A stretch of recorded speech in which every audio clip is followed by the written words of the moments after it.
Throughout all of modern warfare, only a handful of weapons have truly earned the right to be called legendary, and even fewer have stayed on the battlefield long after newer, flashier designs tried to push them aside. This is the incredible story of one rifle that fought through two massive world wars, countless battles across empires, and regional conflicts that stretched over more than 100 years. A weapon so dependable, so deeply trusted by every soldier who held it, that it kept fighting well into the 21st century. This is the story of the Lee Enfield rifle, the bolt-action weapon that simply refused to die. Picture the year 1888. The British Empire stretches across nearly 1/4 of the entire planet, and its armies face a serious problem that could cost them battles and lives. For decades now, British soldiers have been carrying single-shot rifles, guns that fire once before needing to reload, while their enemies are increasingly showing up with repeating weapons that can fire shot after shot without stopping. In the harsh mountains of Afghanistan, across the wide plains of Africa, and along the dangerous frontiers of India, British troops are finding themselves dangerously outgunned. The military leaders know the truth. The age of the single-shot rifle is over. Finished. Done. What they desperately need is a magazine-fed repeater, a rifle that can keep the accuracy and rock-solid reliability British soldiers have always counted on, while delivering the rapid firepower that modern warfare absolutely demands. The answer would come from an unexpected partnership between a Scottish-born designer with brilliant ideas and British military engineers who knew what soldiers needed. James Paris Lee, born in the small town of Hook in Scotland, had moved with his family to Canada when he was just a child, and later settled in the United States. Over the years, he had developed something truly revolutionary, a detachable box magazine system with a unique two-column design that could pack in more ammunition than the competing single-column magazines everyone else was using. Meanwhile, another innovator named William Ellis Metford had created a groundbreaking barrel design featuring 7-groove rifling specifically engineered to reduce the fouling and buildup that black powder always caused. When these two brilliant innovations merged together with a rear-locking bolt system that Lee had also designed, they created something genuinely extraordinary, something the world hadn't seen before. The first rifle combining all these remarkable elements entered official British service in December of 1888 as the Magazine Lee Metford. This early version carried 8 rounds tucked into a detachable magazine and fired the brand-new .303 British cartridge that would become famous around the world. The rifle represented an absolutely massive leap forward from the single-shot Martini Henry it was replacing. But this original design would turn out to be merely the first step towards something even greater. The introduction of smokeless cordite powder in the early 1890s created an entirely new challenge nobody had anticipated.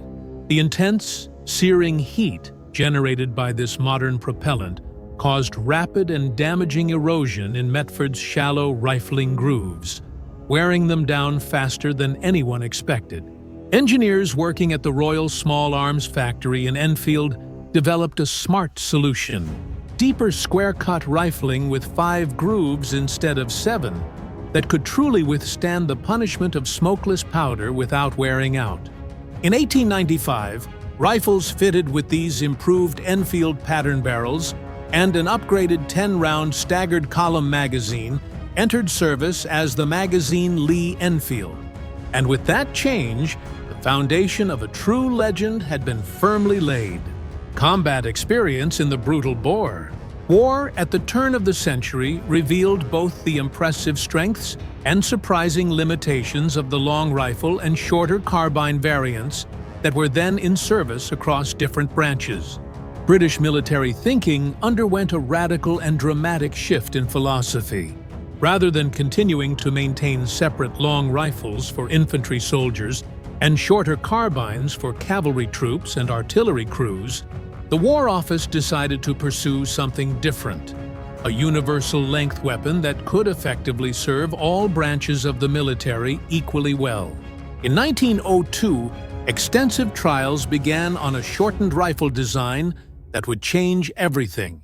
2 years later, in January of 1904, the short magazine Lee Enfield Mark I officially entered military service, but it was the carefully refined Mark III variant, introduced in January of 1907, that would become forever immortalized in the pages of military history and the memories of millions of soldiers. The true genius of the Lee Enfield didn't lie in any single revolutionary feature that stood out above everything else, but rather in the absolutely perfect synthesis of practical design choices that worked together beautifully. The rifle's action was remarkably smooth and impressively fast, utilizing rear-locking lugs that allowed for an incredibly short bolt throw of just 60 degrees. This seemingly small detail had profound and far-reaching implications once soldiers reached the battlefield. A properly trained soldier could cycle the bolt with minimal movement of their hands, keeping the rifle firmly shouldered against their body and maintaining their sight picture clearly between shots without having to reposition. The rear positioning of the bolt handle placed it naturally close to the shooter's hand, positioned just behind the trigger where it felt instinctive. This ergonomic advantage made the Lee Enfield significantly faster to operate in real combat situations than competing rifle designs with forward-mounted locking lugs that required more motion and repositioning. The magazine capacity told its own powerful story about battlefield advantage. While most bolt-action rifles of that era held just 5 rounds before needing a reload, the Lee Enfield carried a full 10 rounds in its detachable box magazine, giving British soldiers exactly twice the ammunition capacity of their German adversaries who were armed with Mauser rifles. The magazine could be quickly loaded using 2 5-round stripper clips that soldiers carried in their pouches, or topped off individually, round by round, while the magazine still remained attached to the rifle. In the desperate, chaotic seconds of close combat when every shot mattered, this advantage could easily mean the difference between walking away alive or falling on the field. The rifle's aperture rear sight represented another thoughtful innovation that showed the designers really understood soldiers. Troops could adjust it quickly and easily for different ranges, and they could acquire targets much faster through the peep sight than they ever could with the traditional blade and notch sights that were common on other rifles of the period. The sight system was carefully graduated all the way out to 2,000 yards for long-range shooting. The SMLE Mark III measured 44.5 inches in overall length with a 25-inch barrel, making it longer than a typical carbine, but shorter than a full-length infantry rifle. And this middle ground served all military roles admirably well. When the First World War erupted suddenly in August of 1914, the British Expeditionary Force marched off carrying their trusted Lee Enfields into Belgium, ready for whatever lay ahead. What followed in those early battles would become the absolute stuff of legend, stories that soldiers would tell for generations. At the famous Battle of Mons on August 23rd, German forces advancing in tight, close formation encountered British rifle fire of such blistering intensity and devastating volume that they genuinely believed they were facing row after row of massed machine guns cutting them down. In reality, they were experiencing the utterly devastating effectiveness of superbly well-trained British infantry, armed with nothing more than their Lee Enfield rifles and years of peacetime training. The professional soldiers of the BEF, products of rigorous and demanding peacetime drill, could fire 15 carefully aimed rounds per minute at 300 yards with shocking consistency. Some truly exceptional riflemen achieved absolutely incredible rates of 30 rounds per minute, or even more, reloading and firing with mechanical precision and fluid movements even under the extreme stress and chaos of actual combat. The famous Mad Minute drill, as this rapid-fire exercise was known during peacetime training at the ranges, proved its tremendous worth repeatedly during the desperate opening battles of the war. German after-action reports, written by shocked officers trying to understand what happened, carefully documented the absolute shock and confusion of facing this concentrated, accurate rifle fire that seemed impossible. Advancing German infantry, trained to expect the methodical, measured fire of their own Mauser rifles or the controlled, predictable bursts of machine guns, found themselves being cut down in terrible numbers by what seemed like an absolutely impossible volume of accurate fire coming from simple bolt-action rifles. Private accounts written in letters and diaries describe German formations being systematically mowed down at ranges exceeding 1,000 yards, with British riflemen calmly picking their targets with deadly, practiced precision shot after shot. As the war ground slowly on, and the mobile operations of the early months gave way to the static horror of trench warfare, the Lee Enfield adapted perfectly to new conditions. The Mark III variant proved itself again and again in the thick mud and terrible filth of the Western Front, functioning reliably day after day in conditions that would render more precisely engineered, more delicate rifles completely inoperable and useless. When a simplified variant called the Mark III Star entered mass production in January of 1916, it retained absolutely all of the rifle's essential combat effectiveness, while cleverly reducing manufacturing complexity to speed up production. Features like the magazine cutoff and the long-range volley sights were deleted as completely unnecessary for the realities of trench warfare, streamlining both production in the factories and maintenance in the field. By the time the war finally ended, approximately 3.8 to 4 million SMLE rifles had been produced in factories across Britain and the Commonwealth. The Lee Enfield became far more than just a weapon to the men in the trenches. It was a constant, reliable companion in the muddy trenches, a genuine lifeline in desperate moments when everything else had failed, and, for countless soldiers, the single tool that kept them breathing and alive through years of hell. Veterans who survived spoke of their rifles with a deep respect that bordered on genuine affection and love.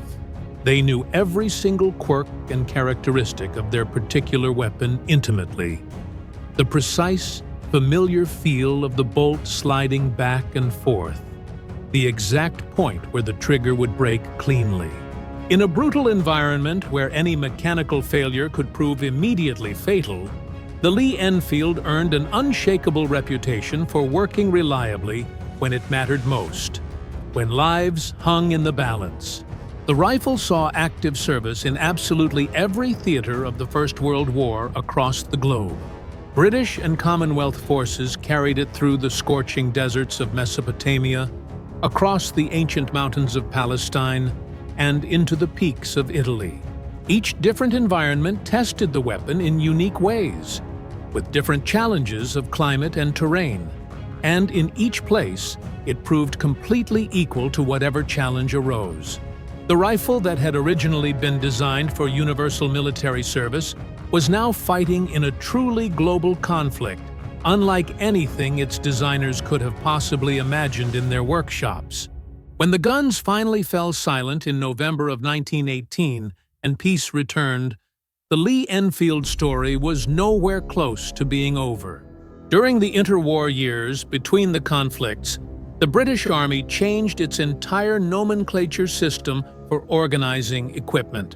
In 1926, the famous SMLE Mark III became officially known as the Rifle No. 1 Mark III under the new system. Development and improvement continued steadily throughout the period. and by the late 1930s, a new and improved variant had emerged from the factories. The number 4 Mark I, officially adopted for service in 1941, incorporated significant improvements in manufacturing processes, including a noticeably stronger action, a simplified and more efficient bolt release mechanism, and an aperture sight now mounted directly on the receiver rather than on the barrel as before. The protruding barrel and generally more robust construction made it considerably easier and cheaper to mass produce in the quantities the coming war would demand. The Second World War would test the rifle once again on an even greater and more terrible scale than before. As German forces swept rapidly across Europe in 1940, British soldiers trapped at Dunkirk relied completely on their trusty Lee Enfields during the desperate evacuation from the beaches.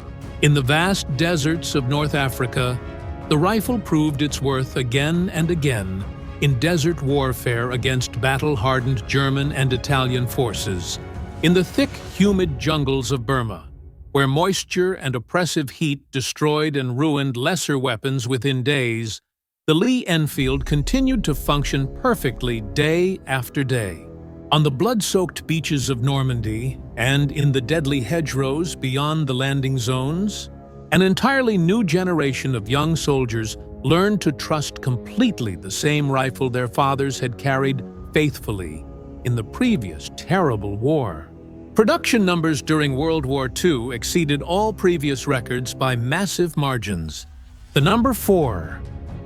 Mark I alone saw over 4.2 million rifles manufactured in factories across Britain, Canada, and even the United States.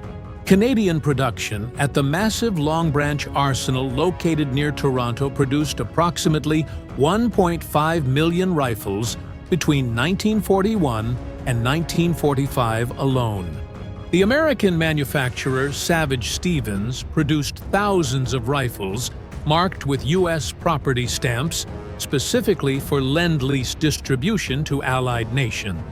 Meanwhile, Australia continued manufacturing the older No. 1 Mark III design at Lithgow Arsenal, and India's Ishapur factory produced over 600,000 rifles to arm Indian forces. The total production of all Lee Enfield variants throughout the rifle's entire history is estimated to exceed an incredible 17 million rifles, an absolutely staggering number. The weapon's versatility and usefulness extended far beyond standard infantry use in regular units. Specialized sniper variants, carefully fitted with precision telescopic sights, equipped British and Commonwealth sharpshooters throughout both world wars with devastating effect. These specialized rifles, painstakingly selected for exceptional accuracy from regular production and then fitted with various scope models, proved devastatingly effective in the skilled hands of trained marksmen. The No. 4 Mark I T-Sniper rifle, introduced in 1942, remained in active British military service until the 1990s, serving for decades after the standard infantry rifle had been officially replaced with modern designs. As World War II finally ended and peace returned once more, most nations around the world began transitioning to semi-automatic rifles that didn't require manual operation. The Americans proudly fielded their M1 Garand, the Soviets their SKS carbine, and yet the Lee Enfield somehow persisted in service. When British forces found themselves fighting determined communist insurgents in the thick Malayan jungle during the 1950s, they still carried their Lee Enfields into combat. The rifle's proven reliability in humid, oppressive tropical conditions and its demonstrated effectiveness at the typical jungle fighting ranges made it genuinely more suitable than supposedly newer designs that required considerably more careful maintenance and cleaning. Britain officially replaced the Lee Enfield with the modern L1A1 self-loading rifle in 1957. But the transition took many long years to complete fully. The rifle remained in widespread British service until the early 1960s across many units, Reserve units and Commonwealth forces across the former empire continued using it actively for many decades longer still. The 7.62mm L42, a specialized sniper variant converted from existing No. 4 rifles, remained in official British military service until the early 1990s. An absolutely remarkable testament to the design. Perhaps even more remarkably, the rifle found continued and widespread use far beyond Britain and the Commonwealth nations. As the British Empire slowly dissolved and colonies gained independence, newly independent nations inherited absolutely vast stocks of Lee Enfields stored in armories. The Indian Army continued actively using rifles manufactured at Ishapur well into the 21st century, with some frontline units still carrying them during dangerous operations in contested Kashmir. In war-torn Afghanistan, Lee Enfields, that had been captured or supplied over many decades, remained in regular use throughout multiple brutal conflicts. Tribal warriors in Pakistan's remote frontier regions carried them proudly alongside modern assault rifles well into the 2000s. The rifle's remarkable longevity stemmed from several important factors working together. Its incredibly robust construction meant that properly maintained examples could continue functioning reliably for many decades of hard use. The powerful .303 British cartridge remained genuinely effective at the ranges typical of most infantry combat situations. The 10-round magazine capacity, while admittedly inferior compared to semi-automatic rifles with larger magazines, still provided completely sufficient firepower for many realistic tactical situations soldiers faced. Most importantly, for developing nations lacking the industrial capacity to manufacture or the money to purchase expensive modern weapons, the vast stockpiles of Lee Enfields sitting in warehouses represented an economical and practical solution to arming their military forces. The Canadian Rangers provide perhaps the single most remarkable testament to the Lee Enfield's incredible endurance and reliability. Since 1947, this reserve force patrolling Canada's harsh Arctic regions and other remote areas had been equipped with No. 4 Mark I rifles as standard issue. Operating in brutal temperatures regularly reaching -51 degrees Celsius, occasionally facing dangerous polar bears, and performing vital sovereignty patrols across vast distances. The Rangers relied completely on their Lee Enfields for 7 full decades of service. The rifle's simple, straightforward mechanical design, wood stocks that remained manageable and didn't become dangerously cold in extreme temperatures, and absolutely proven reliability made them genuinely ideal for demanding Arctic service conditions. Only when spare parts finally became completely unavailable did Canada reluctantly decide to replace them. Between 2018 and 2019, the Rangers gradually transitioned to the modern Colt Canada C19 rifle, and this change marked the definitive end of Lee Enfield service with any major military force anywhere. Over 130 years after the Lee Metford, the design's direct ancestor, first entered British service, the rifle's profound influence extended far beyond its direct military service record. Its core design principles directly informed later British rifles, particularly the continued emphasis on fast operation and practical accuracy over purely theoretical precision. The detachable box magazine system, originally invented by James Paris Lee, became the absolute foundation for countless modern repeating firearms and automatic weapons developed worldwide. The innovative two-column magazine design, allowing exactly twice the ammunition capacity without increasing magazine depth, became completely standard for military small arms across the entire world. In shooting sports and civilian ownership, the Lee Enfield found exciting new life and purpose.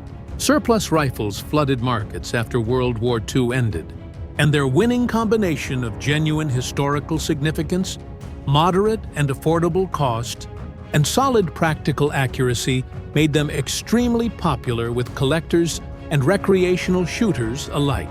Target shooting competitions held specifically for Lee Enfield rifles continue actively to this very day, with dedicated participants striving to achieve the rapid, accurate fire that characterized rigorous British military training. The rifle's cultural legacy endures powerfully in all the nations that used it in service. For Britain and the Commonwealth countries, the Lee Enfield represents the quiet determination and solid competence of the ordinary soldier who carried it faithfully through 2 devastating world wars and countless smaller regional conflicts. The iconic image of a British Tommy standing with his SMLE or an Anzac trooper at Gallipoli remains powerful and moving. The rifle creates a tangible connection, linking the present directly to more than a century of military history. A physical link to the brave soldiers who used it and the terrible conflicts they fought and survived. What made the Lee Enfield truly remarkable and special was not that it was somehow the most accurate rifle of its entire era, because it wasn't. The German Mauser and American Springfield definitely held that particular distinction at long-range shooting. It wasn't the most elegantly engineered weapon either, as the Mauser action was widely considered superior in pure design terms by engineers. What made the Lee Enfield genuinely extraordinary was its absolutely perfect balance of practical features, specifically for actual combat conditions that soldiers really faced. It was fast to operate, utterly reliable under pressure, adequately accurate for combat ranges, and could keep firing steadily when other more delicate rifles failed completely. The smooth, fluid bolt operation, generous 10-round magazine capacity, and proven ability to function in the absolute worst conditions imaginable proved far more valuable in real warfare than theoretical perfection on paper. The Lee Enfield served actively longer than absolutely any other military bolt-action rifle in the entire history of warfare. From Victorian colonial campaigns in distant lands to 21st century counterinsurgency operations, it successfully adapted to each new challenge and threat. It survived 2 catastrophic world wars, the major transition to semi-automatic rifles, and even the complete assault rifle revolution that transformed warfare. When nations finally retired their Lee Enfields from service, it was decidedly not because the rifles had somehow failed or become unreliable, but simply because they had become anachronisms in a modern age of fully automatic weapons and advanced optical sights. Yet even now, somewhere in the world today, a Lee Enfield quite likely remains in active service with someone. In remote regions where modern weapons are scarce and expensive, the rifle continues its long mission faithfully. After more than a full century of continuous service, the bolt-action rifle that refused to die still lives up to its hard-earned reputation perfectly. It stands today as a lasting testament to thoughtful, soldier-focused design, robust and practical engineering, and the timeless principle that a weapon's true measure is never its sophistication or complexity, but rather its ability to keep functioning reliably when soldiers desperately need it most. The Lee Enfield was a rifle designed for soldiers by people who genuinely understood soldiers and their needs, and it served those soldiers faithfully across more than 13 decades of continuous military service around the world. If you enjoyed this deep look into military history, make sure to subscribe for more fascinating stories about legendary and forgotten weapons that shaped our world. Tell us in the comments what firearm you would like to see next in an upcoming episode. Your suggestion might inspire our next historical journey.